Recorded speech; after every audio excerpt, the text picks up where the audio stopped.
I'm just happy I got the disease out there so much. We are here to talk about something that's very serious and affecting every single one of us, whether we know it or not. And that is the heroin epidemic that is ravaging not only the riverbed, not only the St. Louis area, but the entire nation. And joining me today is Ed McCann and Chad Sabora. Welcome to the studios. Thanks for joining us today. Thanks for having us. We need to first find out a little bit about the both of you. Ed, we'll start with you. You were my first point of contact, and let's talk a little bit about you and how you became active in this cause. I became active in the cause. My best friend died a year and a half ago. She died about a year and a half ago. Very tragic story. To the best of our knowledge, her friend and family, she was not a heroin user nor addict or anything. It actually made national news. What happened was she had hooked up with an old high school friend who she hadn't seen for 7 years, and within 4 days of that, she was dead of a heroin overdose.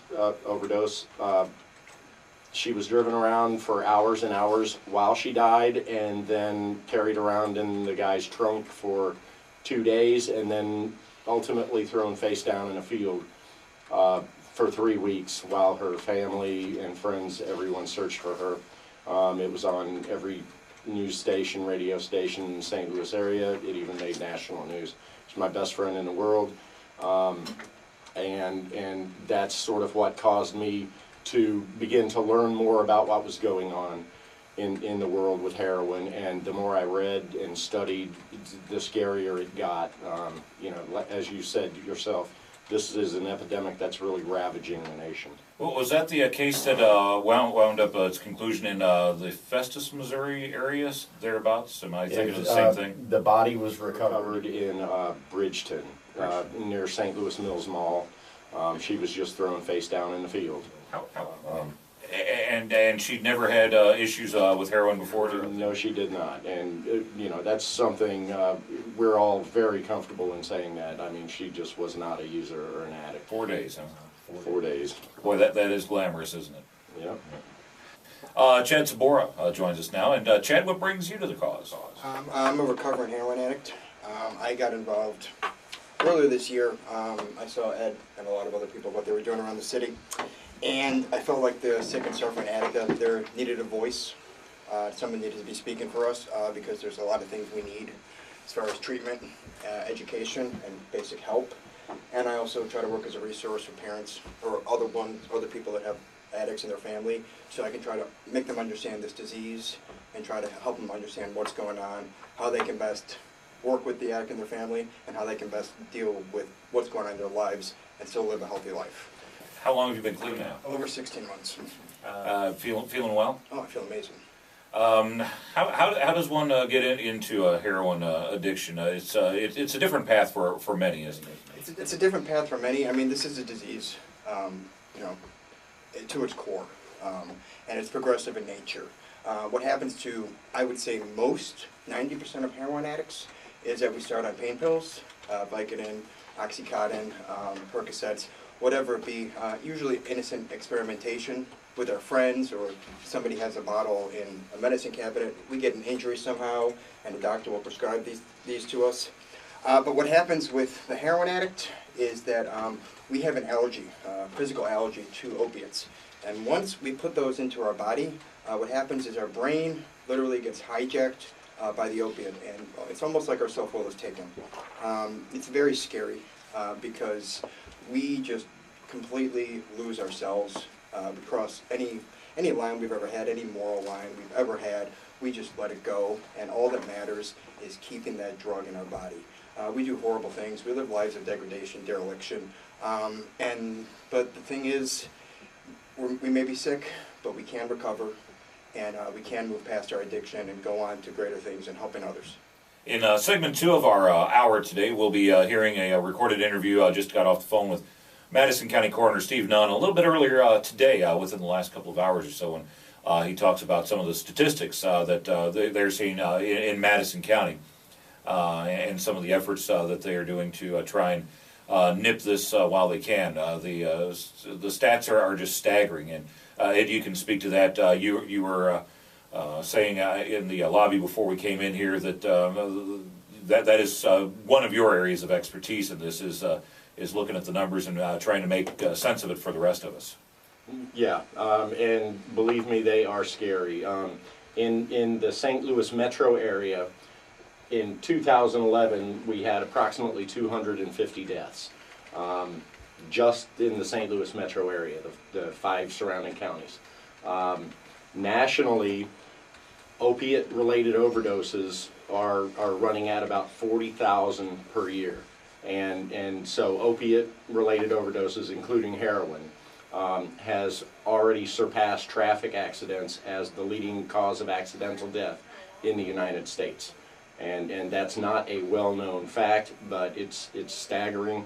In fact, I did some analysis, and if you add traffic deaths and war deaths over the past 10 years, American war deaths over the past 10 years, the opiate and heroin epidemic, the death toll exceeds both of those combined.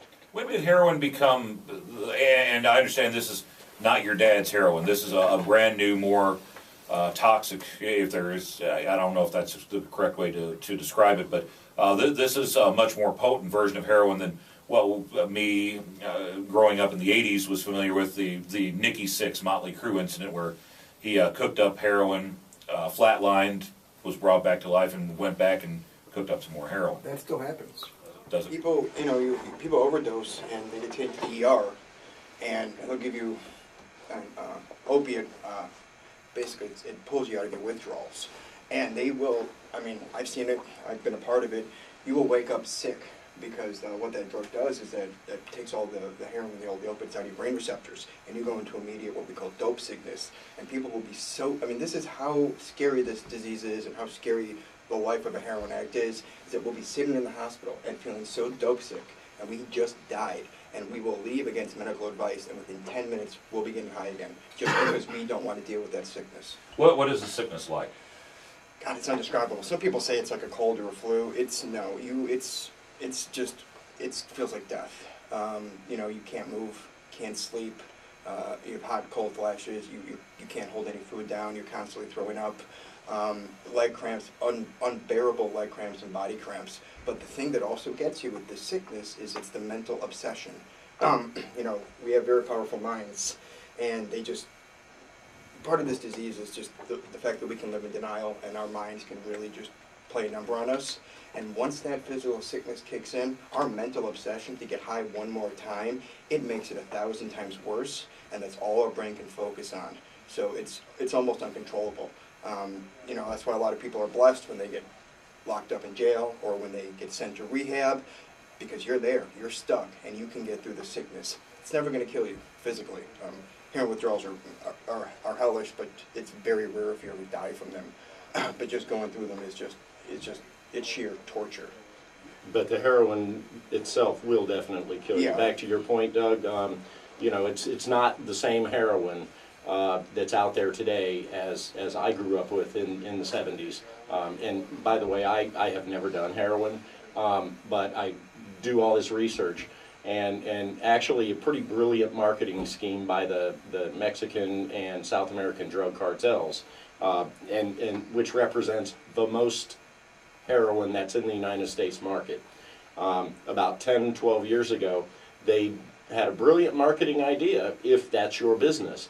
They decided to jack up the purity of it to 70 or 80%, and heroin is so addictive. If they can get anyone to try it once, there's a very high probability that they will become addicted in almost no time. And it's just scary. So, when you look at the numbers, the deaths, they have been climbing for about the last 10 years at a pretty steady rate. And scary numbers. About every 5 years, the number of deaths is tripling right now.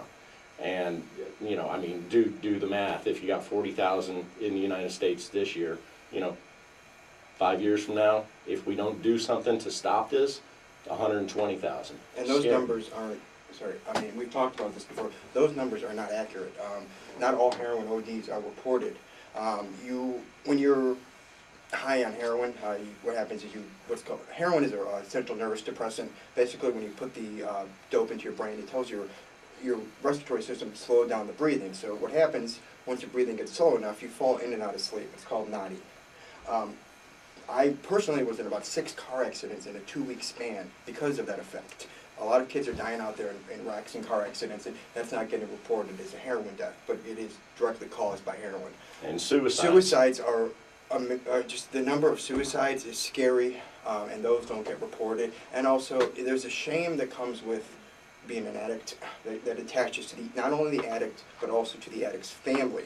So when somebody, I know plenty of people that have died, and their parents won't even hold a funeral because they're so ashamed that their son, their daughter, somebody they loved died of heroin addiction, which is something that we preach nonstop, needs to stop. The shame and stigma of addiction is killing people. You know, it's a disease that affects 40 million people in America.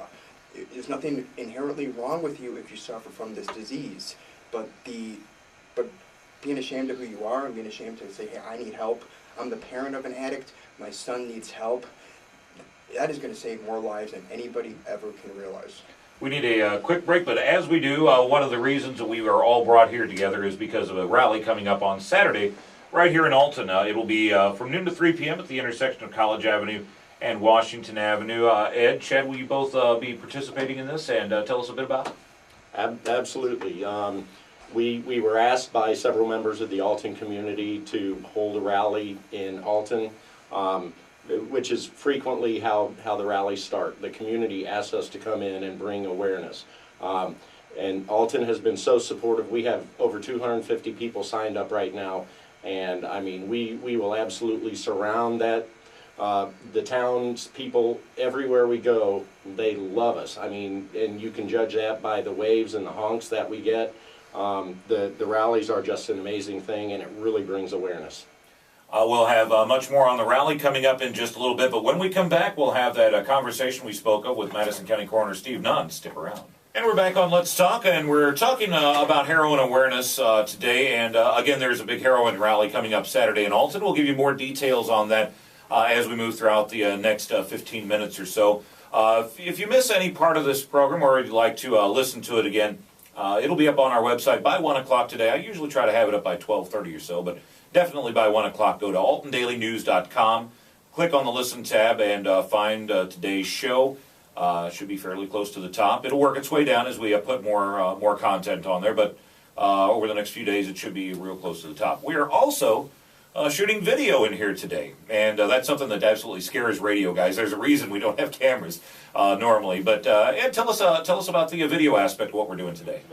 Okay, why we video this, and we video every rally, it's, again, just to increase awareness. I mean, the more outlets that we can use to get the word out, to get the message out, you know, to show the people's stories. We just think that serves to, you know, get the word out. The word has to get out because this is killing our kids.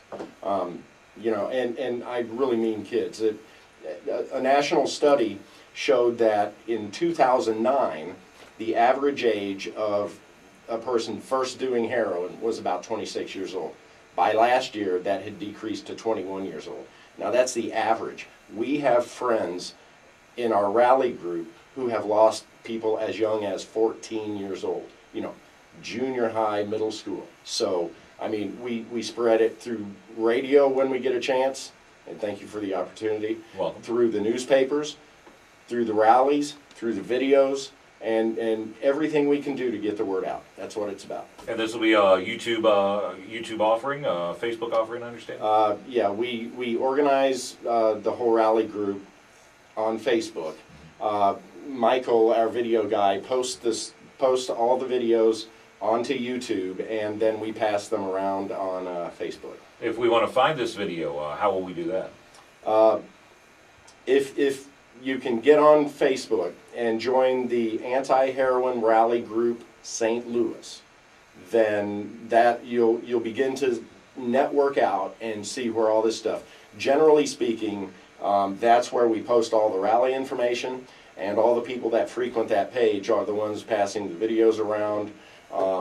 listening to this radio broadcast will be on there. So it's the Anti-Heroin Rally Group St. Louis. That's the voice of Ed McCann. Chad Sabora also joining us today. And Chad, I understand there are some laws in the works on both sides of the river that could help the cause in some way, shape, or form. Sure, I'm gonna talk on two of them real quickly. First one is something that you currently have in Illinois. It's called the 9/11 Good Samaritan Act. What this law does is that it provides limited immunity from arrest and prosecution if you're in a situation where somebody overdoses and you call for help. It's very unfortunate, but the reason a lot of people die is because people they're using with are just plain scared to go to jail. So they'll do whatever they can through, for lack of a better word, home remedies to bring somebody out of an overdose. It's scary, but it's true because you've seen it in the movies and on television shows, throwing somebody into a cold shower, other things we try. And, these kids don't have to be dying like this. We have body dumps and dumpsters. What happened to Ed's friend Valerie in a field? It's wrong, and it doesn't have to happen. 10 states currently have 9/11 Good Samaritan, and Illinois is one of them. So just so people out there listening know, if somebody's in trouble, you can call 911 and you can get help, and you're not gonna catch any cases for small amounts of possession. And the person who overdosed will not catch a case because they can and have charged people with possession of a controlled substance who are sitting there dying because of the drugs that are in their body. And this has to stop because we don't need any more dead kids in dumpsters. If I could theorize just for a moment, wouldn't it be more effective to go after the dealers rather than the addicts? Well, yes, it would, and that's why this law is put in place basically to protect the addicts and to save lives. You also have Narcan legislation in Illinois. Narcan is a opiate reversal drug. It's what I spoke about. They give you at the hospital. This drug can be available to the general public. So if you're an addict or if you have an addict in your family, you can carry this medicine and you can save somebody's life with it. Two huge things that if we can get these passed, they're already in Illinois, in Missouri, and if we can get on a nationwide scheme, these deaths don't have to happen, and we can give these kids a chance to recover from addiction. There's a third law that deals with what you spoke about, the dealers, but that's Ed's expertise. So. And that law, to your point about should we not be prosecuting the dealers, we have here in Illinois a law called Kelly's Law. It was actually passed in 2001 as a response to the ecstasy epidemic that was happening at the time. What that law actually does is it increases the penalties for what's called drug-induced homicide. And it makes those penalties basically equivalent with a murder or a manslaughter charge. I mean, years, decades in prison. However, we're trying to pass this in Missouri. Again, we already have it in Illinois. We hope to call it Valerie's Law because these are the people that have been pushing for this. The other thing that law does, it makes it much easier for a prosecutor to go after someone like a dealer. This is not a law that we want to use to target the addicts. It's not the addicts. It's the people who are selling it and then leaving a trail of dead bodies behind them. Amongst our membership in the rally group, we have numerous people whose kids were lost, and I'm talking about 18, 19-year-old kids were lost to a dealer who has already been linked to 3 or 4 or more deaths. And we think that's a whole different class of people that need to be treated differently. And let's get these people and let's put them away. Our rally coming up on Saturday, again, is from noon to 3 p.m. in Upper Alton. We need to take another short break, and when we come back, we'll talk more about the rally itself and whatever else we can squeeze into the segment. Do stick around. And we're back on Let's Talk, and it's our final segment with Ed McCann and Chad Sabora. We're talking heroin issues, and why are we talking about heroin issues? Because whether you want to admit it or not, whether you know it or not, it's affecting somebody you know, if not affecting you personally. As I mentioned in the segment with Madison County Coroner Steve Nunn, a kid that I basically watched grow up.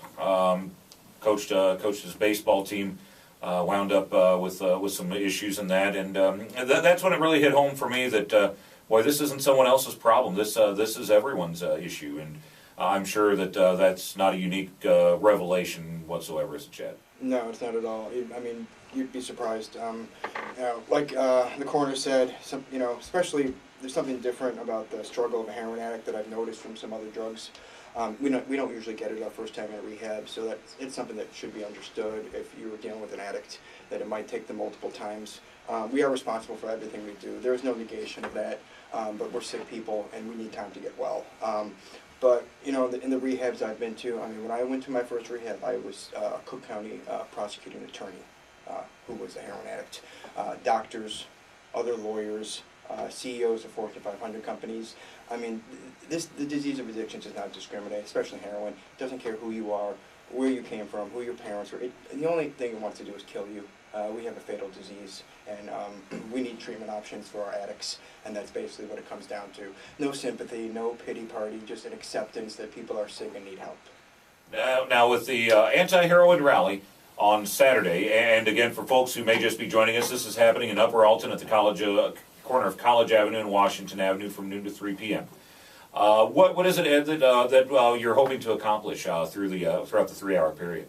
What we hope to accomplish is just to get the community, all drivers for the most part driving by, to see that yes, there is a problem here in Alton and any other town that we rally in. I mean, it is really overtaking the nation. It's really becoming a suburban thing. It used to be heroin was an inner city disease, and everybody knew that, and the suburban parents felt safe. They thought their kids were insulated from it, but the reality of the matter is right now that this is a suburban and even rural thing. In fact, the inner city heroin use is going down, and it's the suburban kids right now that are at the most risk, and they are the ones that are dying. And by saying that, we're not trying to paint a certain town with a stigma. It's just something that needs to be dealt with before it overruns the community. Am I on the right path with that? Yeah, I think you're right.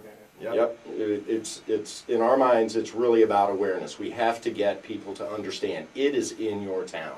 And if you don't come together as a community and address it, and we've got other friends that do things. They do town hall forums. They do school assemblies. We've got to get to kids while they're young, because they are the ones being targeted right now. And also, not only awareness, it's education. One thing I've noticed is that what us addicts call everyone else in the world, we call you normies. They just don't understand. And that's okay, because you're not supposed to, because you don't suffer from this affliction. But everyone has questions, and everyone needs answers. So if you want to get educated and informed, myself will be there as an addict, and other addicts that I work with will be there. And if you need answers about this disease, about this drug, about what's happening to your kids, that's one of the main reasons I got involved, and that's what I usually do at the rallies. But besides Saturday in Alton, I think Ed had something else to say about what's coming up. Yeah, we just have a couple minutes left, but Ed, I wanted you to have an opportunity to tell us that Alton is not the only thing on the radar right now, is it? No, it's not. In fact, at this point, we're doing in the neighborhood of 60 rallies a year, all over the metro area, and even further out. We do about 75 miles north, south, east, and west of St. Louis. Again, Alton is only one of many. Coming up, we are going to, on Saturday the 27th, we're going to be holding a rally on the Loop in St. Louis. The following week, we're going to be in Wentzville, Missouri. And the week after that, in Festus, Missouri, and what's currently our final rally of the year, and really our only limiting factor is the weather, as bad as it can get here in the winter, is a rally in Washington, Missouri. Again, it is noon to 3 p.m. on Saturday, Upper Alton, College Avenue and Washington Avenue, right there on the corner. And in our final 30 seconds, Chad, I want to give you the last word, if I may, for those out there dealing with heroin addiction, as a recovering addict. What is the most important thing you can say to them, if you had a chance to look them straight in the eye and tell them that there's hope? Stop fighting. This isn't a fight you can win. The only way we win is by surrendering and just giving up and saying, I can't beat this drug, it's stronger than me, I just can't do it. That's the first step. Ask for help. There's help available. things are limited for addicts. We need more funding for rehab. We need more detoxes. We need more help. But you ask for help and you find one of us, and I promise you, we'll get you on the path. And if any addicts out there care to stop by the rally, they can look find up me. you or anyone else that can Feel free to come talk to me. You can call me 24/7. My information is all over the media. All right. Chad, thanks for your time. Ed, thank you for your time. And again, if anyone would like to listen to this again or pass it on to someone they think may be derive some benefit from this talk, AltonDailyNews.com, listen tab, and look for it within the next hour. Gentlemen, thank you, and best of luck with the rally on Saturday. Thanks so much, Doug. Thank you. Stick around. Noon show's coming up next.